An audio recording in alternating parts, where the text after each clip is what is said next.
Okay, hi. Can I request everyone to please take your seats? Wow. It's not unbelievable. Crazy.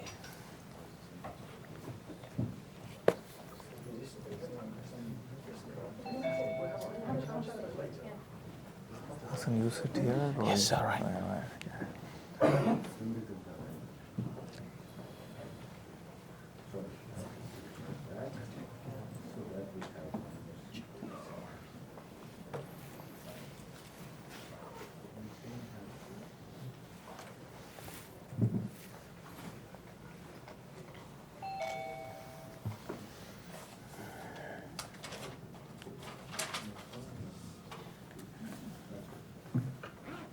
Okay, hello. Great. Okay, guys, welcome and a very good evening to everybody out here, the guests and the speakers we have. We also have a lot of people joining in from various parts of the world over Zoom.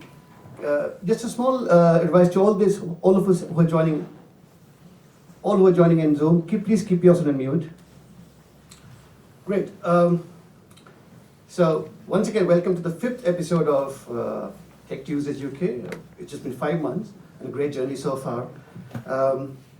For some of you who are sort of attending this event for the very first time, Tech Tuesdays UK stemmed from the very idea of building a community that ideates, nurtures, and then fosters a free-flow discussion of disruptive technology, which have the potential to impact 1 billion lives.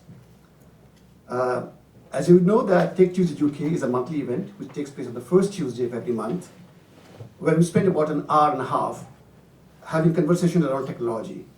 The most unique thing about Tech Tuesdays UK is that there are no given set of formats, there are no questions. It's a free-flow discussion, we don't have any script. So we would expect, request, advise each and everyone present out here to involve themselves. You can contribute to the discussion or you can take back a lot. And that's the whole objective of Tech Tuesdays UK.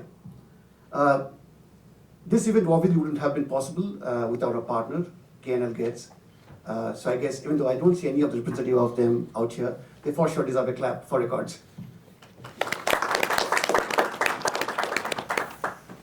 We would also request each one of you to spread the good word during the event as well as after the event. Our Twitter handle is Tech Tuesdays UK and our LinkedIn is again #Tech Tuesdays UK.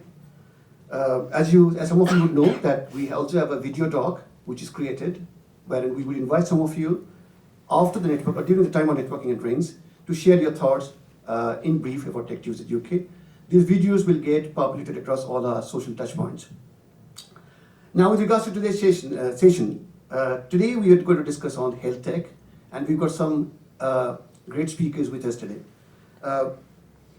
We have Madhukar Bose, who is the Deputy Head of Healthcare at Department of Healthcare Digital Health at Department of Business Trade. I got it right.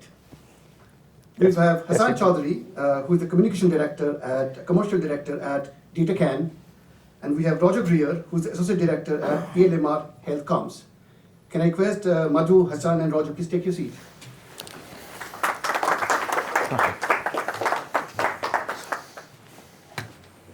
Thanks. Great. I now leave the forum in your able hands and take my seat. Wish you all the best. Thank you. Thanks, Raj. Thank you. So I'm going to begin. My name's Hassan. Real pleasure to be here. My very first time Tech Tuesday UK. We've been told this is a discussion. So I would see this as a real problem if the conversation was only up here. I'm hoping to involve everybody. I will ask my colleagues, thank you. I will ask my colleagues to introduce themselves and tell us a little bit about their journey and their story, hopefully giving us a sense of who they are. And what I'd like to do is get into some meaty topics, maybe some controversial things. I volunteered to be bad cop. So I'm going to try to poke the bear, make the conversation interesting. Is that okay, guys? So that's a contract. That's a cop. He's the bad cop. Am I the criminal in the middle? He's the bad cop. No comment. So Maddie, if you wouldn't mind beginning. Hi, my name is Madhukar Bose. Subhash, thanks so much for the invitation. I was here last month for the space tech discussion, so I got a bit of a taste of what's to come. I head the digital health team within what is the Department for Business and Trade. It's a relatively new department which is formed by the merger of what was the Department for International Trade and the old Business, Energy and Industrial Strategy Department. So the idea is to put all of the business-facing government departments into one unit. Now, for me and my team, our work is all about supporting British innovators go international and supporting international innovators coming into the UK. But personally, and looking at digital health, my journey started about, how long has it been? 18 years ago now. So 2005, when the National Program for IT, that much maligned program, was kicked off, I was asked by my firm. I used to work for a company called PA Consulting Group, and we were told to go into a project that was testing a piece of technology called Cerner Millennium. And that was the first time I saw digital health in its then form in action and saw how it could make a really great impact on people's lives. And that's what hooked me when I came into digital health. It was the idea that we could use technology to really drive a digitized healthcare system. And 18 years later, while we've not quite achieved that, but certainly the promise is growing all the time. You know, things have changed so much in the last 18 years. The introduction of cloud, the introduction of mobile technologies, data-driven healthcare, all of that has huge potential. Obviously, as we'll discuss today, that potential is being challenged by a few things. You know, how can we get around those things and move ahead? So, yeah, I suppose I'll stop there and hand over to Roger. And can I just say that Maddie is a bit of a legend in UK digital health, has done so much for the industry and to help so many companies not just go out to the world, but also to come into the world. So thank you, Maddie. Roger. Thanks very much, Hassan. Yes, my name is Roger Greer. I'm Associate Director at HealthComms. Pillar HealthComms, we are a public affairs market access agency, so we represent clients, engage with politicians, Parliament, government, Whitehall, NHS, civil service, ICS's trusts, everyone right down to the ground. And yeah, we try to ensure that medtech and health tech clients that we have get access to the NHS and that patients get access to their technologies. I've been here for about a year, but before that I worked in NHS Digital, where I led the public affairs and strategic engagement team, and worked with these two fine gentlemen whenever I was in the international relations team as well. So the big thing about, I guess, digital health and the centre is having people who work to a single target, and there's no two people who work collaboratively more than the two people I'm sitting beside today. So pleasure to be here with them and with you. Amazing. And Roger, just it's important to note that that was very tough for you as a job, wasn't it? NHS Digital, you're looking after all the international, because everyone wanted something from the NHS and they just assumed it would be NHS Digital that would do it. So you were fielding things from Malaysia and Brazil. Saudi, Canada, all parts of the system wanted an answer from NHSD, but we very rarely had the answers. Yeah, the international face of the NHS. Yes. Amazing. Forgive me, for those of you who don't know me, I was very lucky to work with Maddie, and I was working at what was then the Department for International Trade. I was the Global Digital Health Specialist for 4 years. Before that, I worked in health and social care, so I was actually at Barts when the Cerner rollout went wrong. It wasn't my fault, but I was part of the team trying to do the deployment and save the data. And I've had a career in clinical informatics without being clinical. Somehow I've managed to get away with it. I'm now a founder at 4 startups. I'm at 3 accelerators. I have 2 academic roles and 2 jobs in the NHS. So all in digital health. I'm hoping the conversation here will be useful for everybody else. I can see some wonderful innovators in the room and people who are supportive of what happens in innovation. I'm going to start with a really easy question. And this is actually, I'm hoping others will get involved. Maddie, you actually made a point about the potential of digital health. Before we get into the barriers and the difficulties, what is the potential? What is the need? What is the exciting thing about it? Gosh, you said easy question.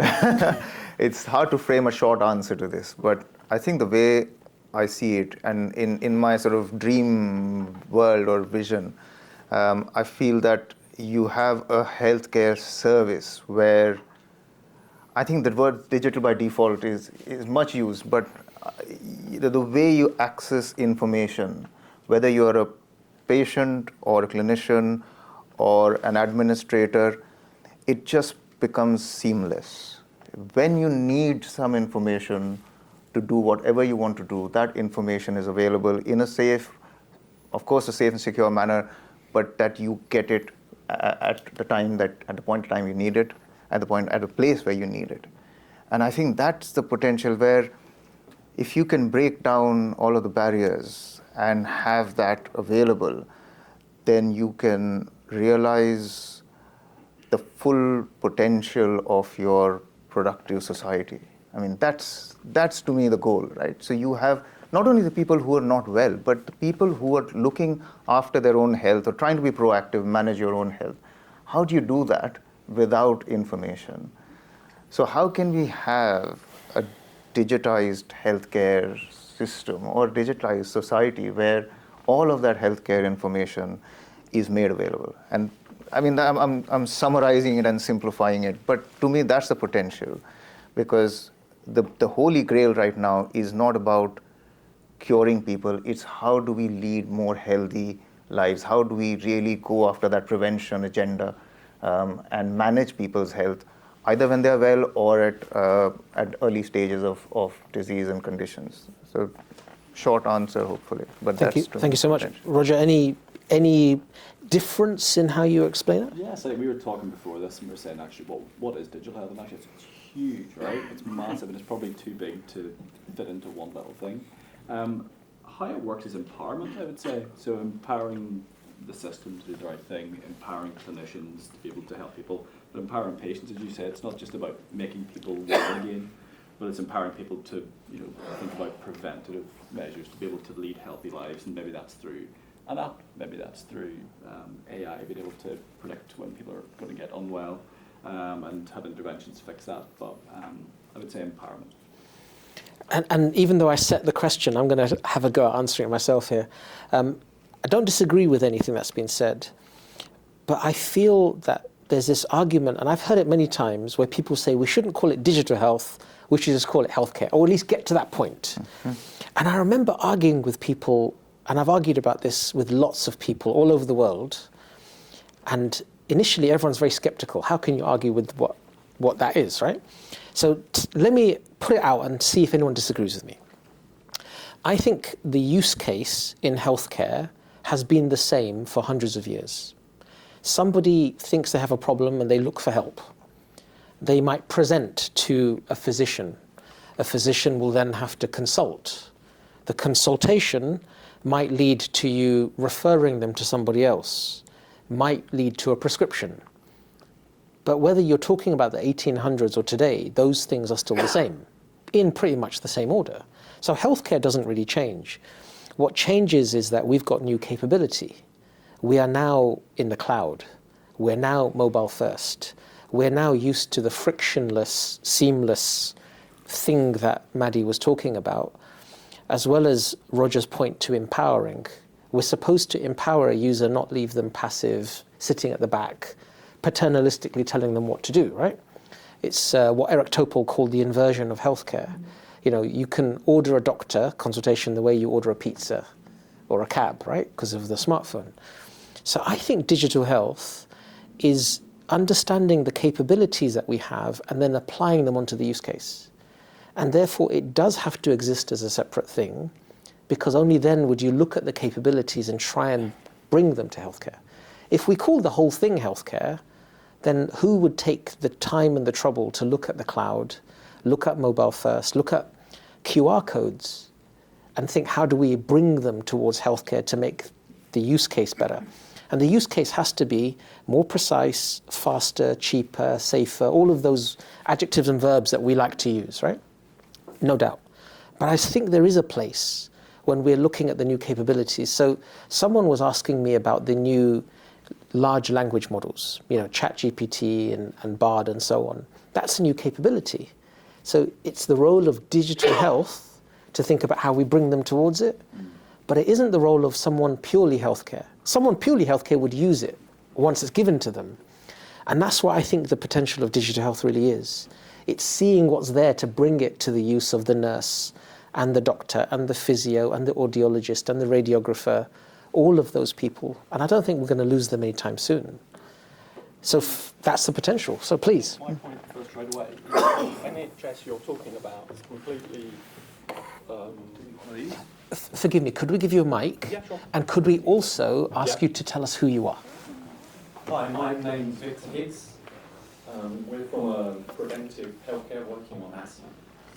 So the two things I'm going to throw over to your discussion.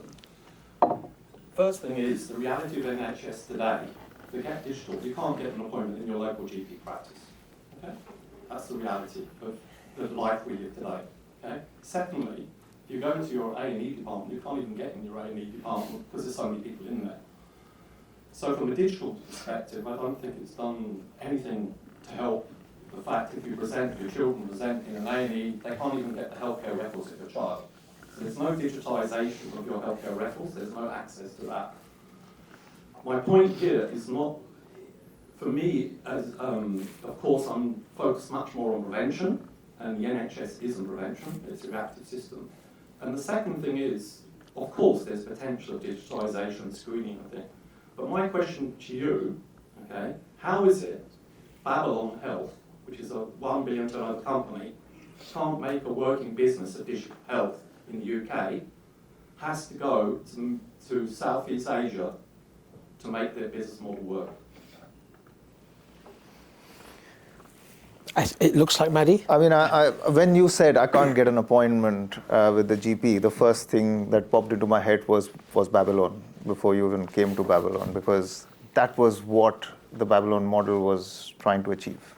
Now, there are systemic barriers, and there is the potential of digital. I think we've been talking about the potential. We haven't quite come to the barriers, so maybe this is where we get into that. And just a second, can we take the question maybe after half an hour? That should be it, actually, if you don't mind. Okay. Well, we can explore this one, though. Yeah. Very happy to take this one. But I would say that actually Babylon's looking at the US now, not so much Southeast Asia, because even that's not looking at England, no.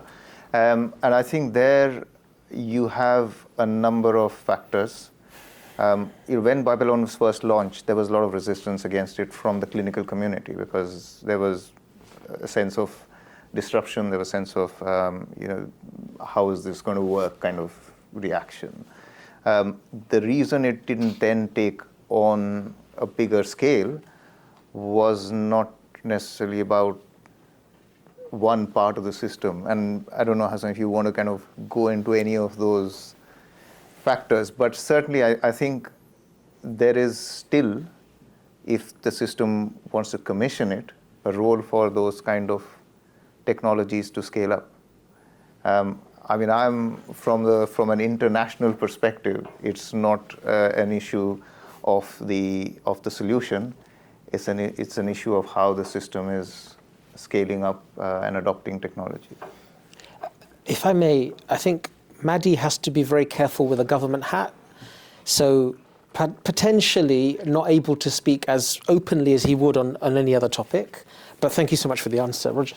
No, I was just thinking, I mean, my interest lies in the politics and the policy behind this. And from that perspective, is the system set up right to engage with digital health? Probably not. The first thing that always gets cut within DH budget, NHSE budgets, the digital part, right? I saw a quote earlier this week about actually it shouldn't be digital products in a health system, it should be a digital system that products go into. But do you think we're ever going to get to that point? Are we trying to boil the ocean with that? I mean, that feels like a big ask. Okay, so my answer, not focusing on Babylon, although I will address Babylon a little bit, is that the system for a very long time has expected solutions to be put into place with the existing contracting and finance. What Babylon needed to do was change that whole model in order to make itself work. So therefore, it was rubbing against the system in many ways. One was it was using NHS doctors or doctors trained in the NHS, if you like, and then using them to provide a service outside of the NHS and charging the NHS, which led to a lot of clinical communities arguing against it. The second was that the way it did the model focused on one CCG at the time, Hammersmith and Fulham, I believe, and it then made all of the out-of-area payments. So if you were being treated by Babylon in Newcastle, you were really being treated by Hammersmith and Fulham, and then they would claim an out-of-area payment. So that was an odd model. And again, Babylon was trying to innovate, but the system wasn't set up for its innovation. Worse, Hammersmith and Fulham then started to lose money because it had to pay the money out and wait for a long period to get the money back. So it ended up with no money. And this, again, was not easy for Hammersmith Fulham, hard for Babylon. So these are all things outside of Babylon's control, but they all speak to the fact that we are not really that ready to embrace what it means to contract around digital. Another example, if we were going to prescribe something, what you might call a digital therapeutic, so prescribing an app, how is that reimbursed? We know how to prescribe drugs, but how do you now prescribe an app? And those things aren't particularly clear. So I think one of the challenges, and I would really like to make this case strongly, is that we will start to lose the innovation in this country. We will damage the innovation in this country if there's no clear route to market. If you are an innovator and you can't get to the market and make money as a result of what you're doing, then you're going to give up and go to another market where you will find it easier. So we have to urgently, if we're going to really get the potential of digital health, help our companies get routes to market and get to reimbursement. And reimbursement is the key for all of them. You were willing, I think, as a digital health company to wait 2 years, maybe 3 years, right? For you to get your product right, pilot stage, evidence, because you're going to have to get evidence in healthcare. But if you're going to have to wait longer than that, probably not reasonable, and probably Germany, France, and other nations are going to say, come here, don't go to the UK. And that damages us as a place for investment. Would you both feel that that's reasonable? Yes, I think that is absolutely right. There is, however, some examples of where the preventative agenda is actually coming out more. In fact, I met a gentleman here last month who said that he had gone to this GP with a long-term condition, a couple of long-term conditions, including diabetes. And he said that he was, instead of being given prescribed medication, he was already on medication. And he said, well, I'm on pretty strong medication. And his GP then prescribed a service that gave him a tailored plan to look after his diet, a 30-day plan, a 60-day plan in 90 days, and so on and so forth. So there, it felt for the first time that there was a real structural set of services designed to do the preventative work and actually scale back the medication, which has its own cycle of side effects that once you get into, then becomes hard to get out of. So I think there is some positive movement there, but I think that is where I feel, besides the contracting issue and the reimbursement point, is that we do have a silver lining when it comes to contracting some of those preventative services. But obviously a lot more has to be done. I'm going to put another challenge out then. When we've got preventative healthcare, and the Hewitt Review argued for 1% of all of the budget used for prevention rather than reactive. Because at the moment we have a reactive system, you could call it a sick care system. We're waiting for you to get sick to come in. But even if you spend that 1% on prevention, you're going to need digital health, right? You're going to need data, you're going to need modeling, you're going to need to almost do actuarial analysis and population health management to know which people to intervene on in order to prevent them. So I'm going to give a very random example. If you are looking at people who are likely to go into hospital, you're probably, without looking at the data, going to make some assumptions. You're probably going to look at someone with fractured neck or femur, so broken hip from a fall. You think, okay, those are likely to go into hospital, right? You might look at cataracts. You might look at all of these things and think these are the people coming into hospital. But the real burden, as correctly said by our friend in the audience, Victor, wasn't it? Yeah. Was that you can't get an appointment in primary care, in general practice. And actually there's lots of women with heavy menstrual bleeding, or lots of women who have their child throwing up because they haven't managed to get the right thickness of milk. And you might be looking at 20 visits for a woman to have her child correctly given the right thickness of milk. Now imagine that you took those 20 visits out. You're not going to save any money. You're just going to have more slots. What I'm saying is it's actually counterintuitive to what you might think. It's actually what the data will tell you who's coming in and who needs that help that you've got to intervene with. So that brings us back to digital health. We can't do prevention unless we have the data of who to go after, which means we have to do a lot more digital health to get digital health. It's almost chicken and egg, isn't it? That's my challenge. I'd say to you, how do we solve that? Roger? That's difficult. I mean, you mentioned the huge review as well, and I'm just thinking about the systems that are put in place actually to support that pathway. The huge review, data saves life strategy, digital health strategy, clinical trials work by Lord O'Shaughnessy. The shift from NHS X and NHS D into the Transformation Directorate with HEE and PHE and any other number of acronyms you can think of and find in a hat. ICS is being empowered through the huge review. Is the system, I mean, we've got enough strategies and we've got enough support from this, or is there enough support from the system? It's all there. Is it all in the delivery? Are we just failing? I have a question back to you. I have an answer, and I think there may be people in the audience who'd like to come in. I can see a hand, so I'll give a very brief answer. I think that strategies don't mean anything if your workforce is spent, if your workforce is tired. I think Amanda Pritchard said recently that somebody asked her, will it be harder during COVID or after? And she said, I got it so wrong, right? It was definitely far worse after COVID. Because during COVID, people were applauding. People, even though it was hard, and we had many, many missteps, there was a camaraderie. Now there's none of that. And now the workforce is spent. And strategies, when the culture is at the point where people are arguing for their pay, and the strikes are coming, this is a bad, bad time to be putting another strategy and another acronym and another reorganization of what we're doing in the NHS, is my view. And unless you get our people working, and forgive me, this is an important point, the World Health Organization for many years has said that the greatest indicator of care quality is compassion. That if there's no compassion in care, then every other indicator falls dramatically. And compassion won't come from your chatbot. Compassion won't come from GPT 5, 6, 7, 8 as it continues, right? Compassion is going to come from someone who's qualified, confident, empowered to give you the care in that moment. And that's where I think the real challenge might be. Forgive me, I can see your hand. If you'd like to tell us who you are, and then maybe a mic can be given to you.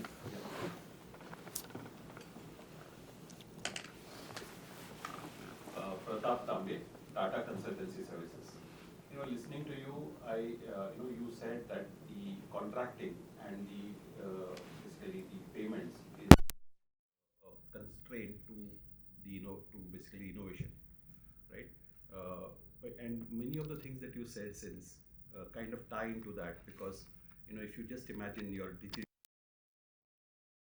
in the cloud as services, NHS does have the digital identity which they have worked hard on. And these services are in the cloud. So your basic issue is your collaboration infrastructure and contracting infrastructure, which is also a technology topic. So what you already have the digital identity, creating a basically contracting infrastructure, whether using whatever blockchain digital technologies or any other for that matter, should not be if that is going to unleash innovation, what is holding it back? Okay, so what is holding back the innovation, considering we've got so much already in our background frameworks, technologies? Roger? Yeah, I mean, touching on one of the points I made earlier, some of the first things that get cut once the backlog creeps up or the staffing shortages happen is the digital health part, and that might be infrastructure, that might be certain projects.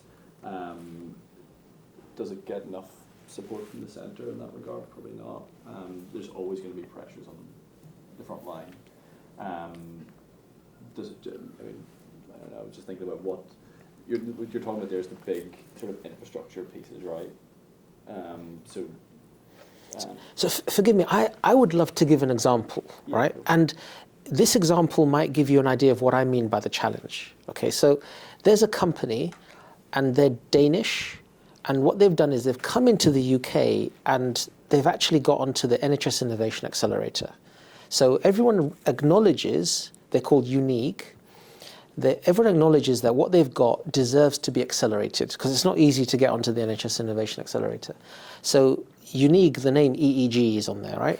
And this is something that is placed onto the skull, and it requires not proper surgery, but it is a procedure for the implant to be placed on your head if you have epilepsy.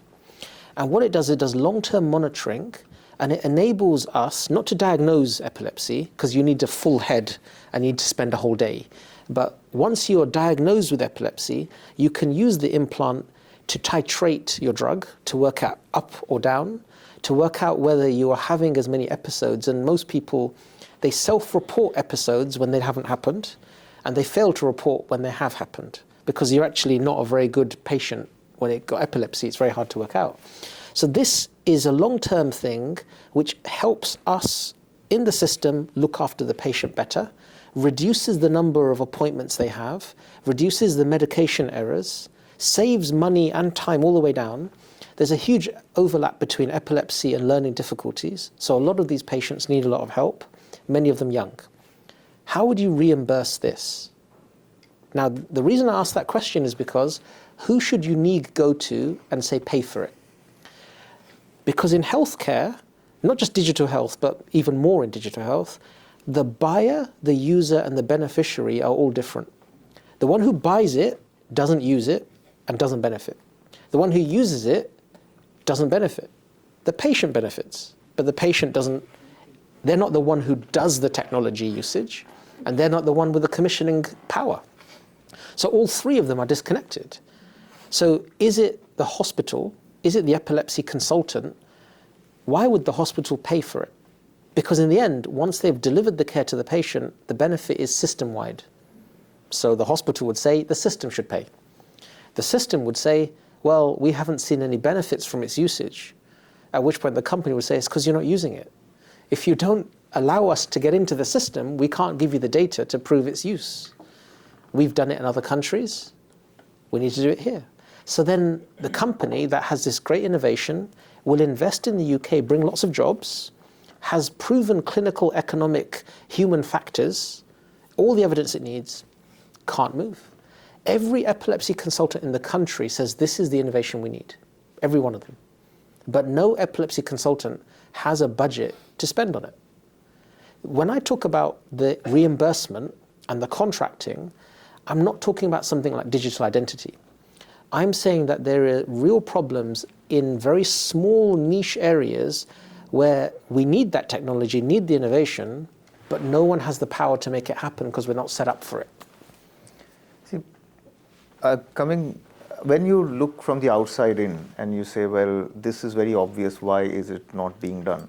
You know, there's an obvious national decision that needs to be made. Why is it not being made?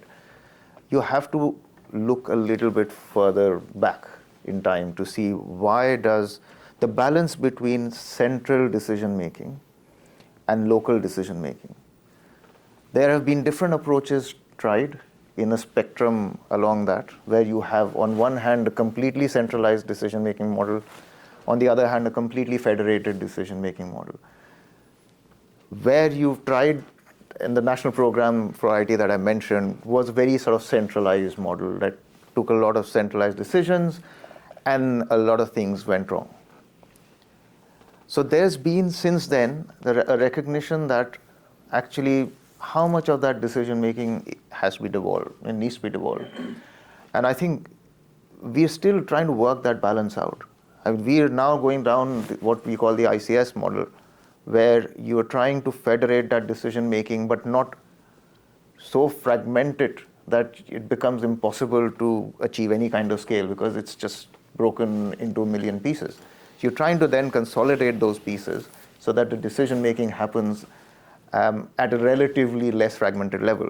There is still a place for national policy, but the adoption decision making is very much seen as something that needs to be a local decision. I quote unquote local. I mean, local can be consolidated to various levels. So the way I see it right now is there's a hope that the ICS model will enable some of those barriers to be broken down and for some of that scale to be reached. But the financial constraints and issues are very much against that. And they are going to be a barrier that need to be addressed if that model is going to succeed. So I think just to answer your question, you do have to kind of get a sense of what is the history here, what's the kind of struggle, what's the kind of balance that people are trying to reach right now. None of the issues you both described are technology issues. No. They are not technology issues at all. No. They're not. And I would say to you that the challenges that we face around reimbursement are really about will. Can we stop for a second and think, how is it we can get these reimbursed, and then change how budgets are arranged, change who controls them? And that's about political will rather than technology. The technology is not the issue. I'll give you another example. The company that I just mentioned, they wanted a reimbursement code. Now, to add a reimbursement code is not technologically difficult, right? Just add a code so that when someone in hospital uses that code, then that hospital can be paid. But how do you get someone to pay for that code, even if you put it in? So can you see all of these are to do with political issues and people issues? I think about the multi-party issues. Which is the problem in healthcare. There's not one route to one person who's all able to deal with it. Yeah, I was going to say, if you think about diabetes, possibly there's hybrid closed loop and glucose monitors, and that has a really good national champion, really vocal national Partha. champion. Yeah, Professor Partha. And it's nice guidance for this piece of technology and medtech, and you put it in your arm or whatever. And it should be available everywhere across the country, but it's probably not. Some places do it really well, some places have got a value-based procurement model, maybe more than others. So even when there's this clear thing with nice guidance, with a really good champion at the top shouting about it, you still can't get it every single place, and every single person still can't get it. And the question is why, and possibly that's that commissioning point, who's going to pay for it, and who benefits from it in the end. And this goes back, I think, to Maddie's point. I'll come to you, yes. But Maddie's point about how the system was historically to now, I think we have to acknowledge that the system we have right now is not what we would build if we were starting from scratch. What we have is layer upon layer upon layer of, if you like, sticky tape plaster. We've managed to get along so far, and then we're sort of making it work. We actually have to pause and think, how do you make it happen? But reorganizing the NHS is very difficult.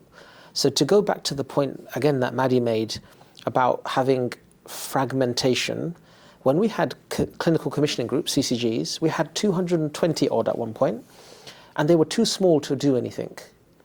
So now we've come to the ICSs, which is roughly 42, I believe. And when you get to that level, you have a bit more scale and a bit more muscle. But before that, we used to have strategic health authorities, and that had real muscle. So we're still trying to work out what the right amount is for risk. So this is a big story. This is one of the CCGs that failed. I think Somerset, they only had 500,000 population. And the reason why the CCG failed is because it couldn't pool the risk. It had to deal with too many things. STP, it was an STP for 500,000 people. And these are the precursors of the new ICSs. So then they realized you need 1 to 2 million population in order to pool the risk. So we're still experimenting with the size of the commissioning landscape in order to make this work. So we're still in flux. To do that and fix our workforce and the urgent emergency care crisis and the general practice crisis and solve digital health reimbursement, too many things at one go. It's not a technological issue. Forgive me, there was a gentleman with his hand up in the row in front of you. Thank you very much. So So my name is Michael. So I'm a data scientist for a remote patient monitoring company. So we'll deal with things like population health management, RPM. So in a way, like the company I work for went through like the worst case scenario that you guys were describing. So we're originally a British company. We developed all of our technology here, but we do all of our business in the States. And the reason why that's the case is because their national system, Medicare, Medicaid, they do have reimbursement codes for RPM, and also like the private kind of sector also incentivizes quite strongly in preventative care. And I do agree with your point that a lot of this is political, so if you wanted to create a similar system here, a lot of political will is needed. So I guess my question almost is, since there are gentlemen here with a political kind of background who are working like state organs, how would you even go about something like this? How could you even make that change? At what level, how would you even start? Like what would be the action point?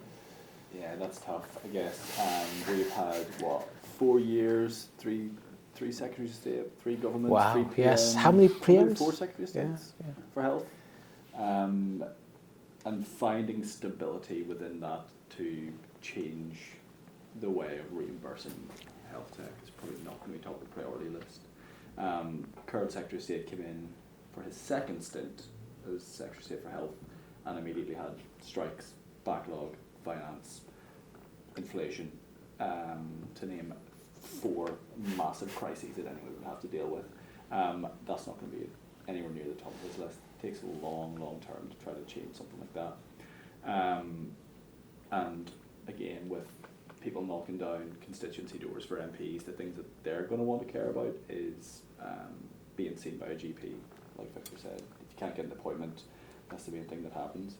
I sat in a discussion recently and someone said that the public actually doesn't care about innovation, they just want to get seen. I don't think it's true. People want to get the best and newest type of treatment. So there's possibly a communication piece with the public more generally on these things are available, and actually if you knock down your MP's door talking about this, it might get a little bit of headway. If not, the people who shout the loudest get heard, and that's going to be, I can't get seen by my GP, you need to get more doctors, and that'll be the really simplistic thing you'll get through. I mean, it really strikes me if I apply that same analogy to banking, and I say, well, I can't go and see my branch person, and it's not about the technology. I can't go and get seen at the branch. Well, it just doesn't work nowadays like that, does it? I mean, we do not go to the branch first up. We first go to our online banking or our mobile banking, and we first consume it that way, because that's our access. That's our default access. And I think, I just wish that would be where we got to with healthcare. Is healthcare so precious? Yeah, no, I'm going to give a challenge here, right? And this actually goes back to the Babylon question, actually. What most of these tools are trying to do is push you away from general practice. It's saying you don't need this appointment, or at least you don't need it now. So you're swimming against the tide, trying to get into general practice. Whereas Babylon was saying, you've paid already, we want to give you an appointment, right? And so it was building capacity to give to its patients. But the general thing in now across the whole of general practice, we don't want to see you unless we have to. We absolutely will see the right people at the right time. But it is about trying to make it tougher. And unfortunately, if digital health is used as a way to push you away from the system, it's going to turn the general public away from it, when really it's a capacity issue. There's no way that you can cope with more people having a need for general practice while you're reducing the amount of general practice slots. Yeah. See, to me, general practice or serving general practice or keeping a role for general practice is not the objective here. The objective is how do we serve the needs of people. If that's best done online, then let that be the choice for the patient to make. And I think that's what I want to see, is that you have the choice to either go digital or go to the practice.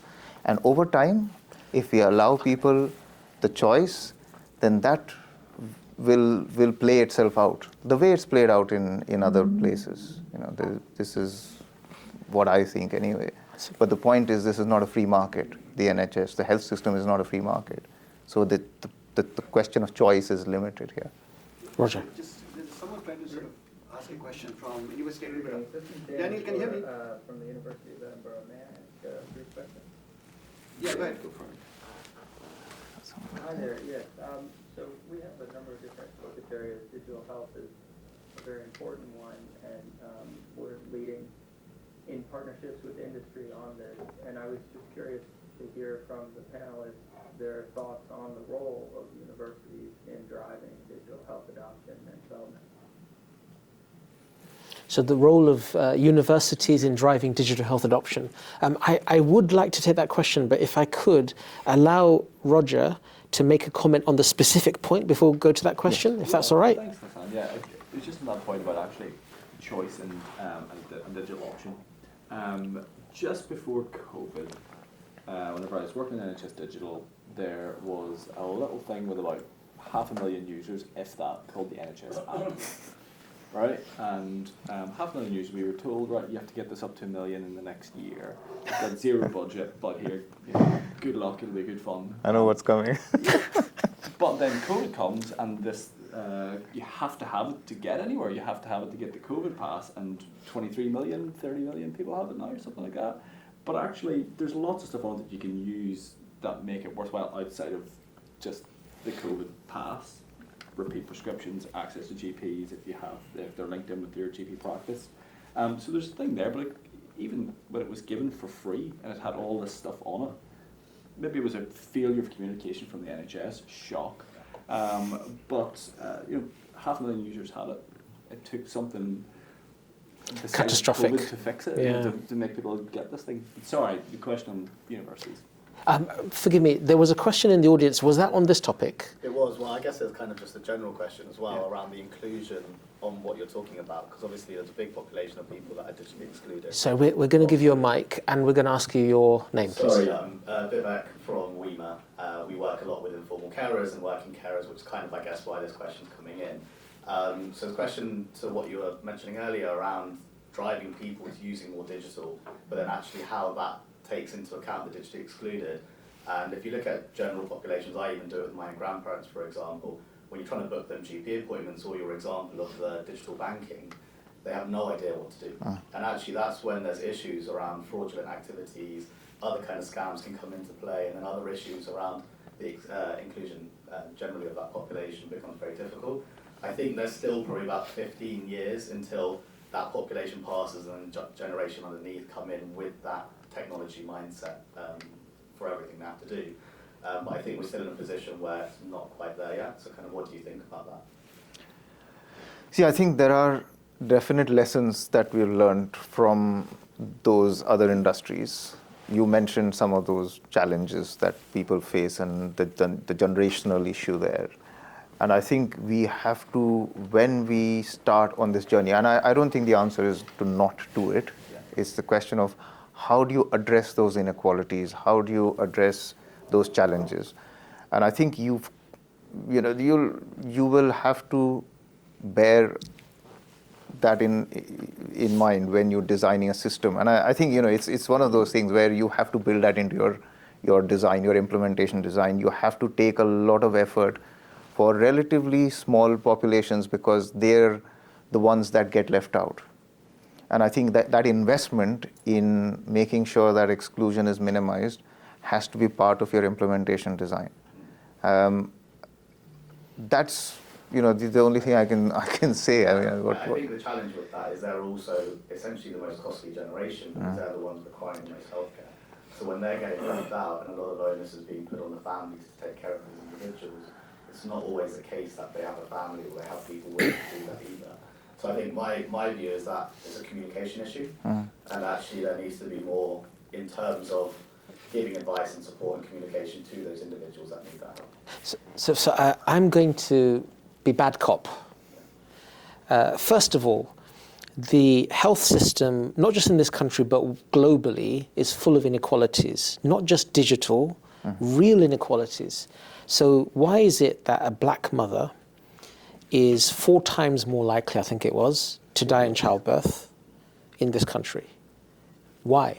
These are horrendous, but true, borne out by the data. Why was it at the very early stages of COVID that we had so many Filipino nurses and doctors of color dying? There is definitely an inequalities issue. Recently in the news, there were parents of, I think, an Eastern European person who had cancer, was called in for a scan, but because they didn't read English well, they didn't know they were being called in for a scan. They didn't come in.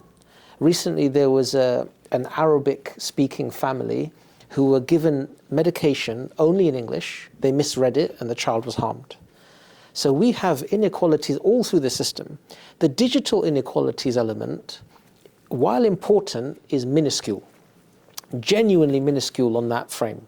And actually leads me to my answer to the question that we had on Zoom, right? The role, and I mentioned something earlier, I don't know if you all caught it, I said human factors. So forgive me, there's 3 buckets of evidence required in healthcare. Is something clinically effective? And I use the word effective, not efficacy on purpose. So effective is in real life, right? Is it something economically valuable? And there's lots of this modeling that we can do. And the third is, does it fit? And human factors is about how does it fit your use? And that's not just user interface and user experience. It could be that you using this system means that you have to go home late to your kids every single day.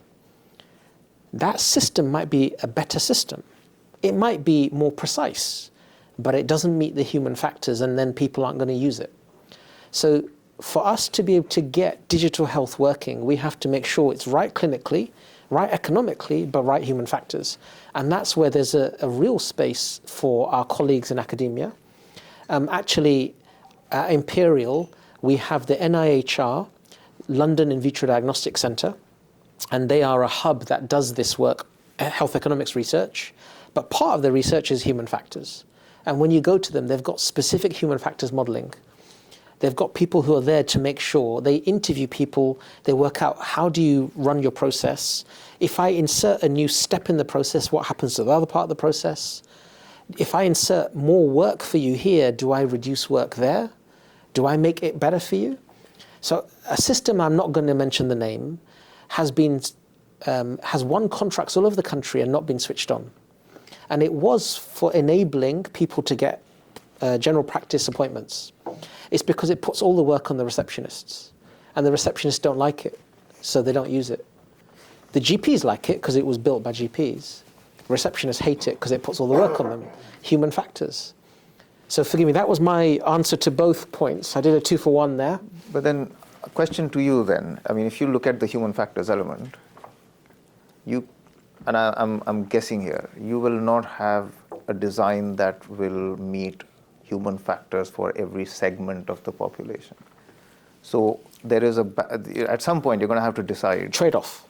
Right, economics. Right. Yeah. So you're going to have to trade off. And I think to your point of exclusion, it's almost impossible to get every single segment of the population covered. So forgive me then, a very quick answer. If there was a trade-off needed in digital exclusion, then it should be filled by non-digital means. Okay. And that's the trade-off, right? If we're going to create a digital exclusion as a result of supporting 95% of the population and you exclude 5%, do you change the digital intervention in a way that degrades it, or do you give it some support and buffer it? And that's what we have to do, the trade-off. Unfortunately, we don't have enough people. We don't have enough people to train the people that need training. We are actually having students ready to take up positions being told there's no places for you. So there's whole mismatches of supply and demand throughout the system. But the answer to digital exclusion is people. I think, sorry, just to add to that point, I think that's exactly, I guess the point that I was getting at is it's fantastic that there's a digital movement happening across the board in healthcare and also social care and even in communities as well. But I think that's exactly where there are elements of digital exclusion. You're never going to be able to cover an entire population with one solution. but it's having the support systems outside of that digital to still support those. I think in the example of GPs, where there's been a push to stop people going to GPs, that has also filtered into the older population where they now feel they can't go to their GP because of the messaging they're hearing from everything around them as well. They feel that's also applicable to them. So that makes it really difficult. I actually had a point on the university question as well, because you want to take this seat? but it's actually a really interesting thing. I mean, a lot of my, I was at King's, I studied biomedical sciences, but a lot of my friends are doctors, and they've all gone through the system now, I guess in their F2 or 3 years now. And I talk to them, and I'm in a digital space on the social care side and trying to work with innovative companies and things like that. But through their entire schooling journey, they never had any insight into the technology advancements happening within healthcare, and there wasn't really anything for them around kind of how to digitize healthcare or how to use technology in a more efficient way. And they've all gone through school now at kind of decision-making points in their lives without having that knowledge behind them, and then they've gone straight into clinical, and they still don't understand the technology side behind things. So it's a really interesting thing that universities still haven't picked up technology advancements that much. So I'm going to make a distinction between medical schools and universities. And medical schools have failed, singularly failed, really, to bring digital health as a set of capabilities that people understand and apply on the use case. They only really focus on the use case, and the technology is secondary. You have to get to master's level for you to get to that point. Whereas universities, and I appreciate medical schools are part of universities, and I'm actually based at one, but universities have a separate goal beyond that. And that's where I would argue getting digital right with the human factors, the clinical and the economic, that's the real place for universities. And that's actually where universities are doing lots of work with pharma, with what you might call outsourced sales teams now, saying, we'll sell you this thing. Why would I buy it? Now it has to be, what is my need? You have to be able to elicit someone's need, take it out of them, and then say, now I can solve your problem. And that's where universities are great, because they're independent, they're neutral. If they were to interview you and say, how do you do your job? And you tell them, you actually are not being sold to. And this comes down to, forgive me, there's a digression here. There's a book called The Mum Test. Has anyone here seen The Mum Test? There's some nods in the room, some experts in the background I can see. The Mum Test is a book that's free, you can Google it, and it's based upon a simple principle. If you were to go to your mother and ask her about the product you're building, she might sense the need from you for validation. And then she might respond to that need by saying, of course, son, I'll buy that thing. So you failed the Mum Test. To pass the Mum Test, you have to find out what that person does to fulfill their goals without them realizing that you're trying to give them something. And when you've pulled all of that out of them and then given them options and they say, this is what I would do, and you've done it without any hint of bias, then you pass the Mum Test. And that's what academics can do. And that's what corporates can't. Because corporates, vendors, typically when they go to people in healthcare, they're saying, I come from a remote patient monitoring company. I would like to ask you, and we have a background in social care. You can already tell what they want from you. So that's what you've got to avoid. It's got to be unbiased. And University of Edinburgh coming along and asking me the question, I would take it. Just on that, now you were, Hassan, talking about the need, right? So how do you define the need for something? Then let me give you a real story here. A company won a tender recently. I won't mention the area or the company. And they were asked to do something which was the equivalent of building a flying car. And they said, yes, we can do that. Because they wanted to win the tender. So they said yes. And the whole requirement came from asking GPs, what is it you would like? And the GPs just threw in as many requirements as they could because they thought, great, I'll have it. And they ended up doing two things wrong. The first is they didn't go out to market to see what else was available already. And the second is because they just asked one group, only one group, they didn't ask nurses, phlebotomists, porters, anybody else, or anyone involved in general practice. All they did was ask these guys. They ended up with an unwieldy requirement that didn't mean anything, and the people who bid for it, who can't win anything else, because there's not much else out there, I said, yes, we'll do it. With no intention of building it in reality. That's why I can't name the company or where it's coming from, right? And I know the people who wrote the tender, who actually got the tender out, and they're really upset because now they're stuck. We've made the tender award. We can't say that this company isn't going to, because even though we know they can't, this company builds forms. That's pretty much all they do in general practice. They don't build AI. They don't build anything that you would call deep tech. It's very simple. But that's unfortunate. We're not good at getting needs out of people, and we're not good at validating needs. Meaning I can tell you my need, but how do I know it's true? Well, I'll add another dimension to that, right? So this is when you're looking at one health system. Now, when we're talking about digital health and international, which is what we do on day in and day out, you then have to factor in a solutions design being not too tied down to the requirements of this health system, to the extent that if you take it anywhere else, you've then got to massively redesign, re-engineer it. And it's then trying to understand how well that design suits different health systems. So one of the things I often say to innovators is when you're designing a solution to the needs of one health system, think of how that need is expressed in other parts of the world. Because if you do think of exporting later on down the line, and your system's just not designed for it or hasn't left room for that, for the different expressions of that issue, you will then have a design problem further down the line. Actually, we have an innovation problem.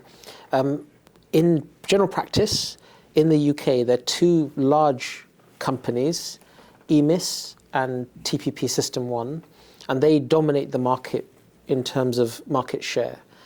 And they have made their systems so aligned to this country and done so much work to make it right that a French company came to me to discuss entry into the UK while I was at the Department for International Trade. And part of my role working with Maddie was to encourage people to invest in the UK. And when they realized how much they would have to do to make their system UK specific, how they'd have to tailor it to such a degree, and how they'd have to invest so much, they gave up and said, we can't. It's not worth our while, because you've got to compare that to the size of the market. And actually, there's not enough money in the market to justify us spending all that money to come in. So we're going to take all of our investment and jobs to another country. So the UK lost out on that. So sometimes it works against us.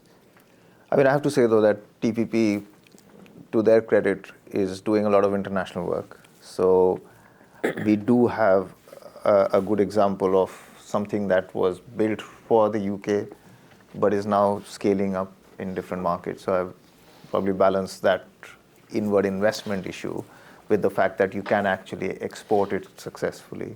So, but forgive me, then one more point on TPP specifically, who I like.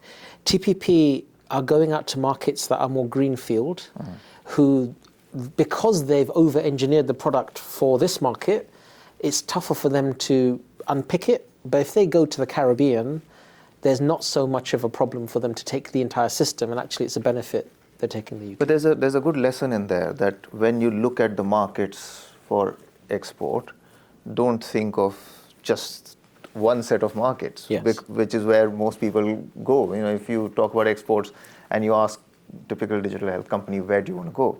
The US is often top of the list, or Europe, or other developed markets. And actually there's a huge set of opportunities in other countries. Obviously, access can be an issue, but that's where the DBT or what used to be the DIT's international teams come in, and they are an amazing resource. Even if I may say so, Hassan, you or Roger, you know as well. Yes, yeah, you're amazing, Maddie. Well, I'm not, but the international teams, the fact that you got people all around the world, where people often forget, they come to us and say, oh, we are in this country and we need an introduction to the Ministry of Health. And we're like, well, you could have, just given us a little bit more advance warning of that, but actually, let's see what we can do. And quite often, that access has been enabled because that's what the teams out there do. I'm not saying it happens all the time, but this is the resource that exists. So again, if you are looking at international work as a UK exporter, then do let us know and see how we can help. I mean, Hassan himself pioneered what we call the Digital Health Playbook, which is now becoming really a successful program, really popular, which is all about a digital showcase for companies that we distribute worldwide. In fact, we're going to launch an app soon on that, Hassan. Yes, amazing. Yes, we're moving along. We're modernizing, so there'll be an app for the playbook. Chat GPT, of course. On the Not what it's called. On the point of people picking the wrong market, this is a true story. A company said to me, they're British, they said that we need to make sure that we have more people clinically in the same time zone who speak English. But we're really struggling. And I said, what about Ireland and South Africa? And they go, oh yeah. Like they hadn't thought of it. People sometimes think about export and they only think about the US. They only think about the Middle East perhaps. And they don't think laterally. And Ireland should be one of your first markets that you go for. So yeah, absolutely agree. I'm looking around the room to see if anyone else would like to get in the conversation. I can see a hand here and then one at the back. Thank you. If you don't mind telling us who you are. Hi, I'm Osman. I come from a completely different industry, from the chemicals industry. I'm quite intrigued by the communication problem you mentioned. The example you gave is constituents going to their MPs with a problem. I had a friend quit the NHS earlier this week after a doctor, and he was very frustrated about how outdated some of the workflows are, and he was very overworked. You also mentioned that the labor movement is like almost top of the agenda for the new minister, for example, the new secretary of health. What do you see the role of the labor movement in hopefully bringing that transformation, that communication can also be directed to the labor movement, to the doctors themselves who are now going to strike? Tough question because the focus for the strikes is obviously going to be on pay, right? But that's one aspect of it. And how they work and how they're treated at work and how they experience the workplace is a completely separate bit that isn't really flagged as much. It's that they want 30% pay, which is the bit that's in the media. That's tough. Maybe you need a better communications team. I wouldn't have them in the front of the panel here, but I mean, whenever they're out on strike, it's only ever going to be on one thing, and it's a really blunt tool for getting a blunt result, which is always just going to be on pay. It's really hard to actually change the whole structure of how they're treated. And if you make digital flows better and you can make pathways a little bit quicker for patients, it dilutes the message, and the unions probably won't be as happy with that. Yeah. No, I think that's absolutely right. Look, healthcare is undisrupted, fundamentally undisrupted, right? We talk about hospital consultants, and that's because well over 100 years ago, hospitals used to have part-time people who would visit them to consult and then go to other hospitals, and they'd walk around, which is why you get ward rounds. So the consultant would go look at the patient and then disappear to another hospital and do so consultants were contractors doing their own thing. Somehow we still end up today in 2023 doing the same thing and not remembering why. We don't know why we do the things that we do. We've just continued them at a time when we need to have radical thinking about pathways. So let me think for a second openly with all of you about innovation, right? There's a problem where you add steps, additive, when you're doing innovation. So imagine there's 7 steps in a process. You're now going to be innovating. It's now 10 steps. That's actually bad, right? You've added an extra step. You've got to be substitutive or deletive. What you really want is your 7 steps becoming 5, and step 3 comes in the middle, at the beginning. So as an example, what we tried to do ages ago was you're going to go and sit with a registrar and you're going to tell them all your problems. Well, can't we just get you to do that in a kiosk before you get in the room? And that might give you a few extra minutes in the room with the consultant because they can review it. The problem is they still have to review it. So have you saved any real time? Those are the kind of problems that you have, right? Someone said this recently and got this completely wrong. They said, we need to stop patients giving their history repeatedly. We need to have it in one place. Now that's bad because actually you do need to take a history each time, but you don't need to take the basics of the history, right? Do you have spina bifida? I just need to know that you have, but now I need to know how that is affecting you today. So taking a history should happen each time, but the basics of it don't have to be. They could be in the cloud. So we have to think about how do we change our entire processes and not think about being additive. We've got to be substitutive or deletive. And that isn't the workforce's problem. The workforce comes into work, they take months to get on board, right? Credentialies come in, a few companies come in to try and reduce that. Then they're given a login. Then they have to repeatedly log into the same system over and over. There's no single sign-on. There's actually, and I've seen this with nurses, they have to write on a Post-it note. They walk up to a machine, write something down on a Post-it note, and then walk over to another machine and type it in. Paramedics are writing on their gloves because none of the systems talk to each other. So the workforce, as proven by the fact that they can't get their pay rise to real terms parity, they don't have the power. So who does? Yeah, and my question, I was going to maybe throw it back into the panel as well. Who should the onus be on? I mean, at the minute, obviously the staff have a voice in the public sphere, and they can shout and if there's been a result today, but to your point, should it be the staff that is the onus on them to show that, and then if not, who? Is it people within the system, and at that point then you leave it to a very select few who actually care and who will? Because there's probably not going to be enough to do it. This is a generationally big task to reinvent healthcare. Yeah. And that's why people are looking to digital health to do it. Unfortunately, digital health, as I've defined it, is bringing new capability to the use case. If the use case doesn't enable us to change funding flows and reimbursement, then automatically it dies. If it makes the job harder for the workforce, automatically dies.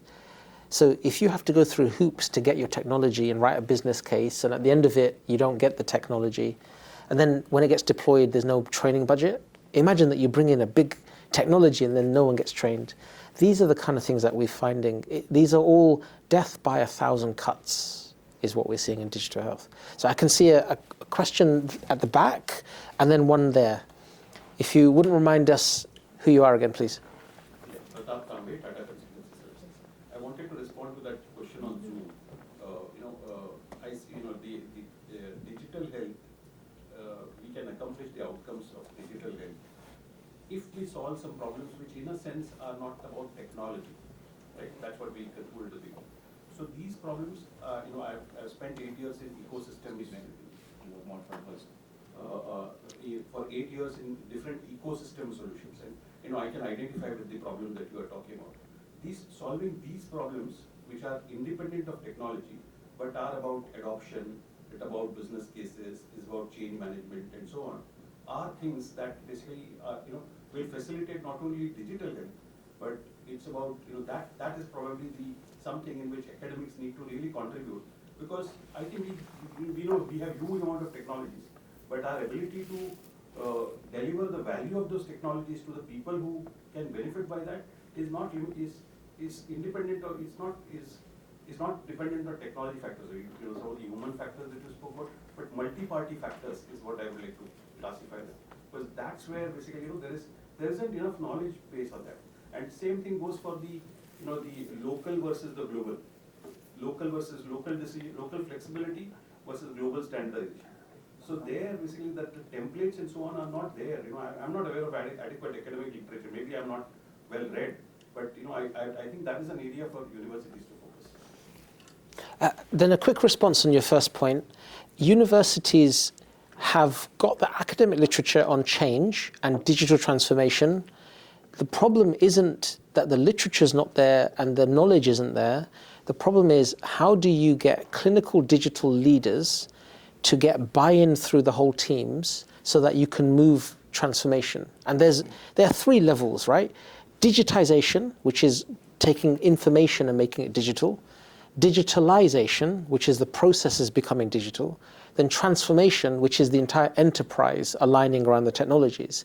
And you have to go through each step by step, sequentially. As health systems are moving up them, we're gaining more knowledge from the clinical digital leadership to do so. So the academics have provided the information. It's about us now taking it.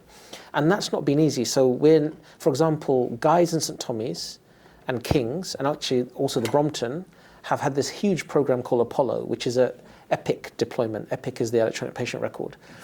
And they had to rely on support in the same way everyone else does from others who've done it before. What did you learn? What should we learn?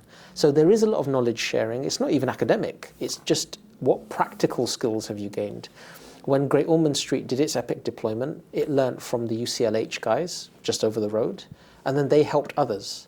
So everywhere people are helping each other. It's not even academic. It is actually knowledge sharing, and we're doing it. It's just slow, and it's slow because there's so few helping so many. Any other thoughts? It makes me also think about the way healthcare is delivered. If you focus very hard on the needs of the people that are consuming that technology, what is that technology trying to achieve? And that objective has to be very, very clear and bought by everyone, because I think that often tends to be the missing piece.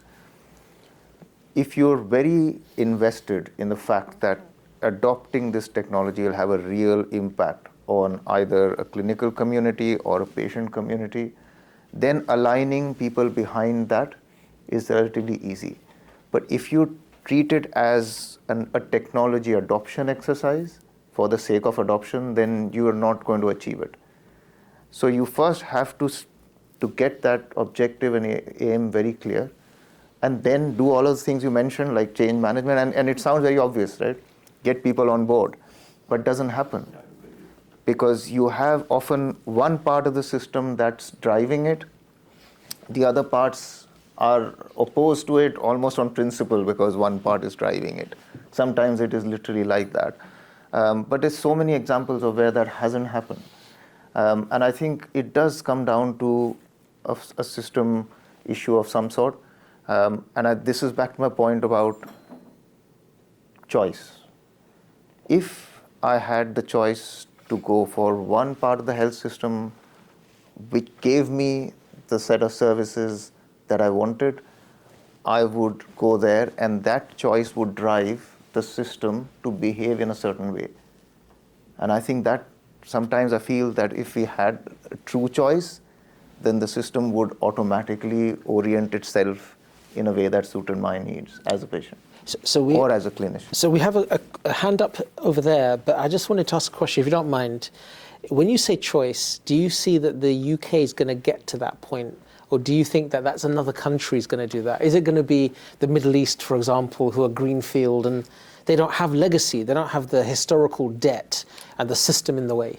I think that sort of system will move quicker towards choice. I think it will come here as well, but it will probably take us a lot longer. And I've seen a whole spectrum of health systems. If I look at India, for example, where there is no health system in the urban parts of the country, the way people consume healthcare there is likely to be much quicker to adopt digitization because people see what digitization is doing to other parts of their lives and actually will actively demand it and will go to whoever's providing it. Whereas in a centrally funded, centrally controlled system, that's less likely to happen in the short term. Would you agree? Yeah, it's that old person who's getting directions somewhere and they stop and ask for directions and the person says, oh, if you want to get there, we can start here. That's the theme of this whole discussion, right? Yeah, there's a common theme. So forgive me, there's a question. Just one sec. After Shubha, we also have someone logging from India asking a question. Understood. So we have your question. Is there a mic for... Yeah, mic. Just pass the mic.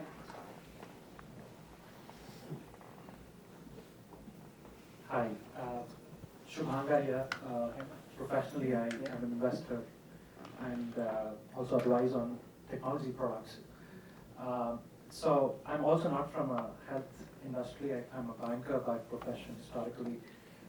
Also not from UK. I've just moved as an immigrant about three and a half years back. So kind of, I came into the session more to kind of absorb. It was more of a knowledge session for me. So two strings of thoughts that kind of could be construed as questions or as thoughts, but I'm going to leave it there. One is, of course, the fact that here's a country which actually has so many bright minds working on this, but clearly constrained by what you guys are calling it as a system. What exactly needs to be done to unshackle the system from your perspectives as people who are in the system? Because you gave the example of banking, and I've worked in banking, and then I kind of look back. Atom installing and doesn't happen because it is part of system. It is because the system has allowed it to happen. What needs to change for this to happen? Question, that is one string of thought. The second is, what does UK healthcare system look up to in the global, examples as inspiration? That, okay, hey, we can become this. What is inspiration for UK NHS and ecosystem? Thank you. So what needs to change for us to unshackle and unlock the system's potential? And also, who do we look up to around the world? Roger first. Yeah, Molly's probably got a better perspective on who we look up to in the world. I just think about the system and maybe who looks up to us. I mean, the first time that we met in person, I think, was sitting in a small room in DIT with the Malaysian health minister.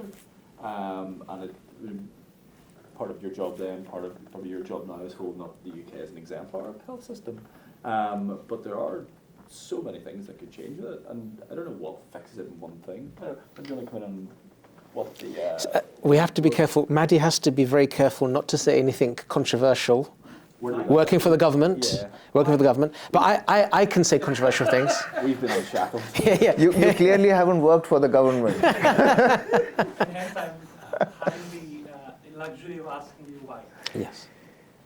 Maybe we can turn off the cameras. Asking us why we have to be careful? Yeah. I think it's because we have to work out. On one hand, it's easy to say, well, this should happen, and that should happen, and this is not working, and that's not working. But it also maybe shows that we haven't put ourselves in certain shoes where those challenges faced by people who have to make those decisions haven't quite been understood by ourselves. I mean, let me put it this way. I'm often driving something, I find another person driving in a slightly irrational fashion, and I say, what a terrible thing to do. But actually, if I was in that person's shoes, maybe they're rushing to get home because their child is ill or whatever. So the idea here is that when we give out an opinion, if you're not careful to balance that opinion properly, then it comes out as, less thought through, which is not something that you should be doing when you're in government. You need to think things through. Right? So that's slightly long-winded way of putting it. But to the point of who we look up to, and I think, harking back to the discussions we used to have. So NHS Digital, and I remember this coming out very clearly. We were told that, look, we want to do international work, not just because we want to show how good the UK is, but we genuinely want to learn from good practice wherever it comes from. So I think there's always, relationships like the US where the UK will look at the US and say, all right, what's going on? It's a different health system, but actually what is the US doing on certain things? Let's work out. But actually there's a genuine openness to say, wherever we have good practice, we would really like to adopt that. The problem isn't that there is no good practice or no best practice out there that we can adopt. Question then is, how can you translate something that works in a different context into the UK, the context of the UK, which is where the back to the kind of system point.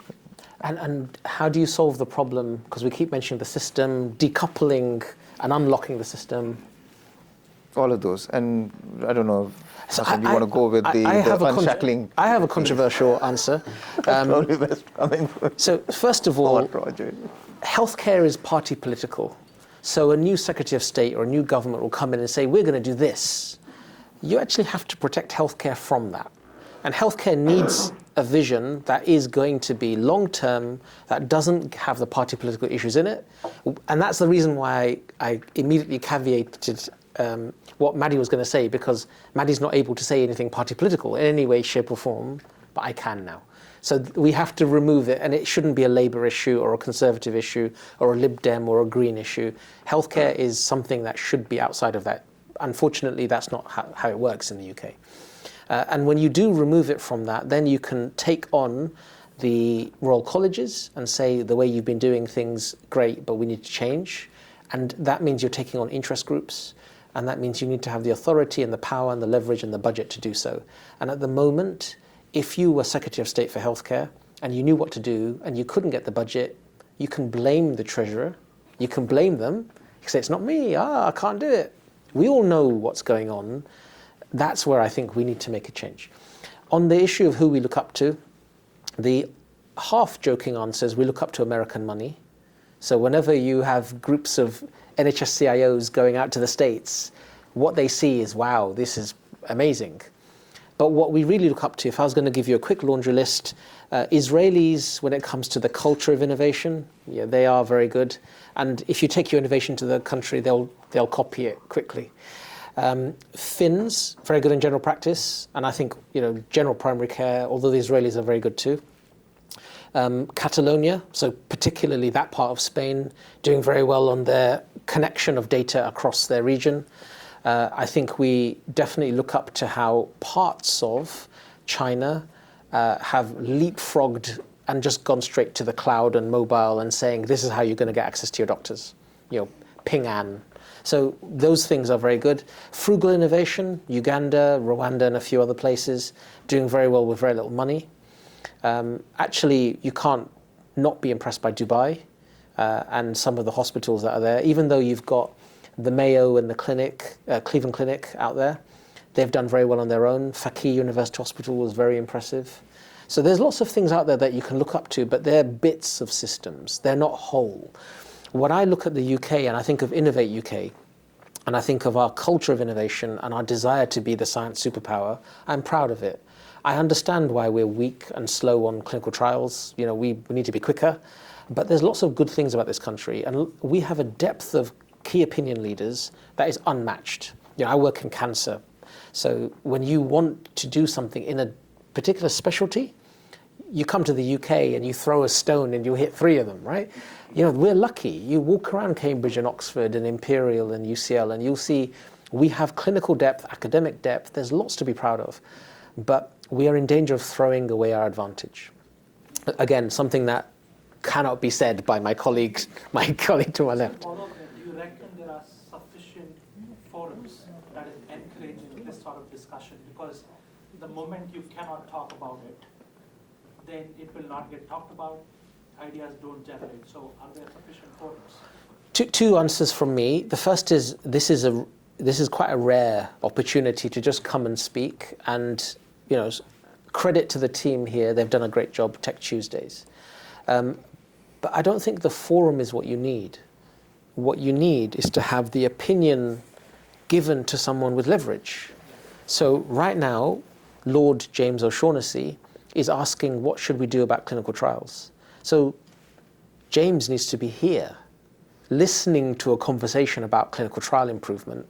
That's what's needed. You have to merge the opinion leader here with the person with the influence and the leverage. And that's hard to do. And I can get you in a room with those people, but then you can't say everything. That's the difficulty. No, I completely agree. Yeah, it's tough. But we're lucky that we've got people like Roger who can arrange that for you, of course. Absolutely. I'll say no more than that. Before we move to the next question. Yes. We've almost 8 now, so we can take probably 1 or 2 more. Okay? So yeah, all yours. Hi. I'll just introduce myself. I'm Amol Safika, and I head a company back in UK, which is into innovations and ventures. So one of our ventures is related to early detection initiatives, where we have built in urinals, which detect your kidney damage levels and display it on screen in front of you. Now, the product was initiated in UK, but we got success in India to start with. So we are deploying it at railway stations, airports, and bus stands, and so on. So the product is very simple, where we have urinals, which would detect and display your kidney damage levels on screen. Now, the question over here is, when we have this data, we are currently sharing this data with urology hospitals and other medical authorities back in India. If you have to do a similar system where we could share the data with NHS for further, what is the department or what is the route that we could adopt? Because it is being innovated in UK, but spreading fast in other countries. So we would want to be in the UK system as well as a early detection, because anything which is detected early can be taken good care of. One is kidney damage. So any lights on this about the departments or the route? So I'm going to give a very quick answer, is that I can give you a simple answer and the complicated answer. And the complicated answer will cost you a lot of money. The simple answer is that we have an innovation network called the Academic Health Science Network, the AHSNs, and they would be very interested in you speaking to them about this, particularly if you're going to invest in the UK and bring jobs. So if you're interested in that, I can arrange for an introduction for you to one of the academic health science networks. I used to work for UCL Partners, but there's 15 in England, and all of them would be very interested in this topic. The more complex answer is you're going to need to hire some people who know the landscape. Yes, and to add to what Hassan is saying, I think there are a number of sensitivities around the data sharing, who has access to the data, why do they have access to the data. And I think you really have to kind of, and I think Hassan's right, that it's the AHSNs, there are ecosystems who are around the country which are particularly focused on digital health. There's a handful of them, and I think going to those first is the right idea, but I think you're going to have to think about how that data how that data moves and where it goes and why it goes. And I think, not to say that it cannot be adapted or it won't fit into the UK's pathways, but it really has to be thought of in a slightly different way, I think, to the systems where there is a different attitude towards patient data and collection of that data and dissemination of that data. So I think, yeah. Thank you so much. So we had a question, hand raised.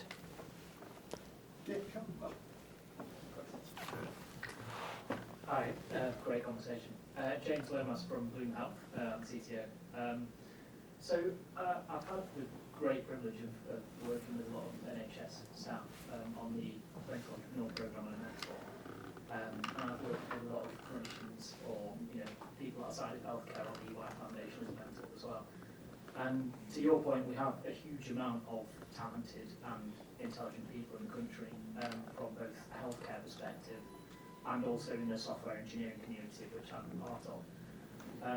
And I wanted to touch on the concept of procuring the out-of-the-box solution versus paying for services to innovate ultimately.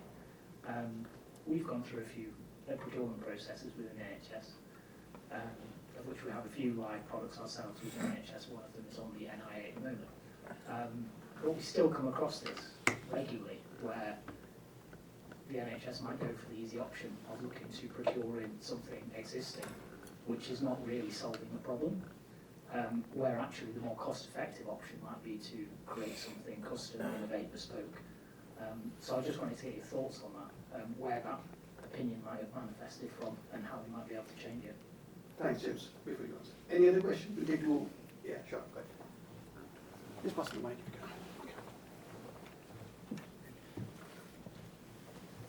Can I go now?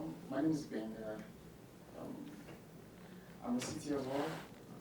I run a HealthTech startup. You mentioned something about avoiding to add steps to the process. But there's a fine line between creating a standard and over-engineering. So I just want to know where you draw the line. Okay. So to James' question first, where did that idea come from? And any other questions? Sorry, Sebastian. That's all? That's all. Okay. Thank you. Last two questions we have. Thank you. So where did the idea come from that we're better off buying something off the shelf, even if it isn't perfect, rather than going through the process of developing something from scratch. I can imagine the horror stories of MP Fit coming up here. See, I think there is an element of uncertainty and risk when you talk about both. There's an element of risk of adopting something off the shelf, which is that it doesn't fit your needs. And there's an element of risk of going down the route of trying to create something bespoke. Right? There's no such thing as risk-free option. The risk of creating something is that you take a lot of time, you spend on creating something new, and that then eventually doesn't fit the needs, even though you're trying to make it fit the needs. Because there's loads of examples of software that was created to do something that didn't actually end up meeting that need. There is, and I know this is a very well-known cliche, that nobody got fired for implementing a well-known whatever package it might be. And I think that's where it kind of, to me, that's where it comes from, is that what's the safe option here? Even if it's not the best fit, what's the safe option? Safe option is, okay, well, I'm going to go for this well-known brand or this package because that's what most people do in my position. They go for that. That's what people think. I'm not saying I will do it, but that's what most people think. And I think that's where it comes from. Hassan might, or Roger, you might have a different idea. Please, Roger. So I have a view, which is that our procurement teams are not trained to deal with things that are complex technologically. They're good at widgets, they're good at things, right? But then if you ask them to procure AI, and you say to them, and by the way, this thing will change. The thing you're buying now is not the thing it's going to be in a year's time. That scares the hell out of people who are just used to procuring things. So we need to move not just our procurement teams, need to move our CIOs up in that level. Now, I've got lots of friends who are NHS CIOs, so what I'm going to say next is going to sound really rude, right? But it's not meant to be. But you as a CTO, software engineering background, you know your stuff, and you know when you don't know, you just say, I don't know. But it's not easy to be an NHS CIO because you have to know so many things, and you're probably not going to get that job because you're technology level. You're going to get it because of other things.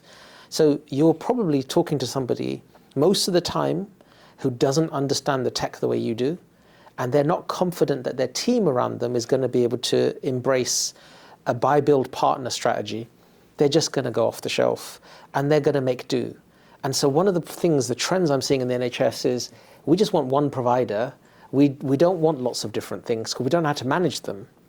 And actually, you're not going to get best of breed that way. You're not going to get a string of pearls. And you're just going to go to Salesforce, and Salesforce are going to say, we've got an EPR. And you go, well, I'll just buy that then. You know, they've hired Simon Eccles. They're going to come to you and say, buy it. It's risk-free, to the point that we're saying, and let me make a very controversial comment. Cerner and Epic can charge a lot of money because they're saying to you, put the risk on us. We're going to charge you lots of money, but the risk is ours. Or you could go to a very small, nimble provider, 7 people in Dorset who built their own, but when it goes wrong, it's on you. And that's the problem. You'd rather pay more for Cerner. So we have a comment, Subhash, if that's all right, if I could take it. Yeah, okay, Subhash? Yeah. So just to add something to your comments there, and also your comment, the CIO should never understand technology as well as the innovator.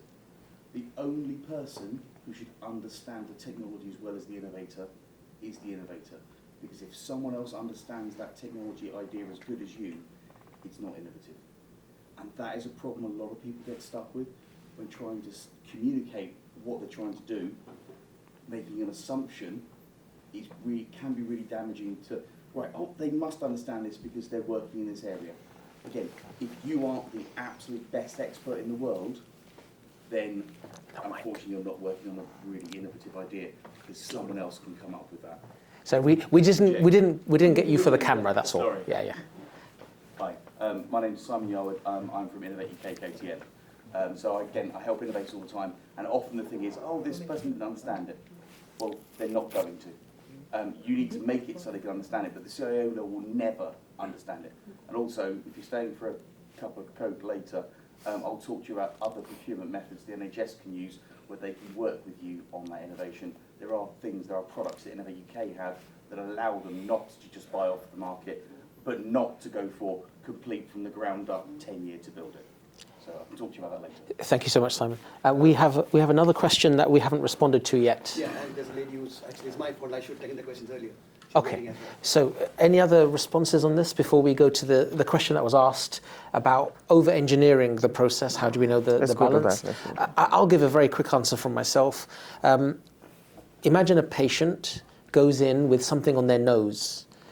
Now, we want a referral to the dermatologist. We want a referral, right? So what does the GP do? The GP now can take a photo of your nose, of the skin, attach it to the record, attach it to the referral. That is a way of eliminating a step in a process where the patient then has to go through possibly 18 weeks before they get to whole the way through to see the consultant. Now you get someone looking at it early, and a lot of what we're talking about in digital health is just shortcutting processes. So it's not about over-engineering a process, it's about looking at a process and being reasonable. Why would we make this patient wait for ages when maybe we can get someone to have a quick look at it? So Consultant Connect, as an example, Medifer and a few others, are now enabling the referral to be reviewed early so that you don't waste time and say, actually, this doesn't need a consultant referral, or it does need it urgently. Those are the kind of things I'm talking about by being substitutive or additive, definitely not trying to over-engineer any processes. Hope that makes sense. Thank you so much. So we have the question from Zoom. Put it there. Yep, shoot. You're not audible. My name is Pooja, and I'm the founder of Cogni Health. My question is at the intersection between digital healthcare and social care. So it's around long-term conditions like dementia where there is no cure, but care is a key component, and the communication gap for the most part stays independent. So I guess where are these digital or non-digital initiatives to kind of close that gap? And then for companies that do play or operate in this area, how do you get involved and what are the barriers and the steps coming up in that space? So question from a founder about areas like dementia. And I think it was specifically around health and social care, the gap between health and social care. I think there are parts of the UK where there is a real concerted effort to bring, I suppose all of the UK is involved in trying to bring those two sides of the equation together. But there are parts of the UK where bringing health and social care together is more advanced, I would say, than others. And I think it's probably looking at ecosystems where that advancement has gone further than others, which probably becomes your first port of call. I would say there are, again, as we said for the previous question from online, that there are AHSNs and networks in the country where some of that is more advanced. I would say certainly if you look at the Manchester ecosystem or Leeds, that we can probably target something like that, probably where it's gone further than other parts of the country. So I think, Hassan, Roger, what you guys think? Our ICS is supposed to help bring together that intersection. It's probably too early to tell whether that's been successful or not, but I guess some are better than others already. Understood. I have two quick suggestions. The first is if you can tie a health benefit outcome from doing the work, because social care can't really prove the value. You have to prove the value as the innovator, then you can use the health budget to pay for something. But the most aligned health and social care is actually Northern Ireland, by a long way. Northern Ireland is the best. I would say Manchester is a very good shout though, but Northern Ireland is where I'd go, and I'd go to Hirani. Hirani is health innovation, research. For Northern Ireland. For Northern Ireland, yeah. Joanne Rhodes. But yeah, so Hirani and others in Northern Ireland are the right people to go to. But really it's about modelling, by doing something in social care, does it help the rest of the system, the wider determinants of healthcare, and also in healthcare specifically? If you can prove that, then an aligned system would take up the product. I never thought sitting here that one of the last things we'd be doing is praising Northern Ireland. Very, very happy with that. I always find a way. Subhash, we have had a conversation without you for an hour and a half. We would like you to come in now. Thank you. Thank you so much for the opportunity. Great. Sorry. Bosch, is there a scope for one more question? Good to you guys. I'm happy to talk all night. Yeah. It's fine, yeah. Very brief. Just because the last train home. We know make it very brief. Yeah. Just introduce yourself first. Yeah, hi, this is Vinod from Cincinnati and Dallas, Texas. So we have launched a population health management company here in the US, and some good should to administrative services organizations and now research hospitals, and we've tied up with Johns Hopkins as well. Just trying to see what is the scope of I mean, I heard a lot of stuff around AI for very specific therapeutic areas. Is there a general population health management approach that NHS takes there? And what is the state of actually healthcare data? We spoke for a lot of healthcare, but we never spoke for healthcare data, which kind of sucks in the US. I'm sure it's the case everywhere. So, is there any initiative there in UK to really put it through, and what kind of tools are being used, if you all have any insights? Okay, I can give a very quick answer. So NHS England is focused very heavily on population health management. It's currently using PA Consulting to do a lot of the work around PHM across the country. The best route is into a space called Future NHS, which is free for anyone to join, whether you're NHS or not. And inside Future NHS is a space called Analyst X. Within that is the Population Health Management Data and Analytics Centre of Excellence. Within that area, you will find a person there called Victoria Cornelius. Just tell her I sent you. And that is the place for you to take your PHM product and speak to the community. Got it. That can be the answer to all the questions.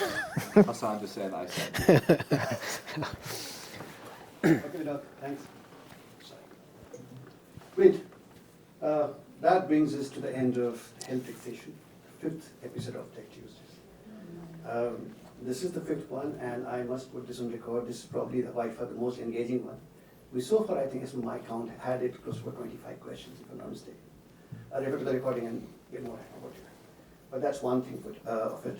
And thanks to Hassan, thanks to Roger, thanks to Madhu for being here, for sharing your thoughts, and being ever so patient in terms of taking all the questions happily and responding to them. So I think all of them deserve a big clap. So while we I'll take a few minutes before we start the drinks. Abhinav? Yeah, he's a volunteer out here. Maybe just inform the people to some. So a couple of things on Tech Tuesdays. One, obviously, we'll take a couple of your videos right after this, after I finish my quick talk. There are a couple of things happening which are on the anvil. One is, in all probability, we are going to do a Tech Tuesday grand gala dinner kind of a thing, probably sometime in the month of October. I'll keep you posted. It's going to be a great one for sure. And the second thing is, if you must have, people who've been part of Tech Tuesday for the last 5 months, you know that we've been greatly supported by partners, Care and Guests. That's obviously a great thing.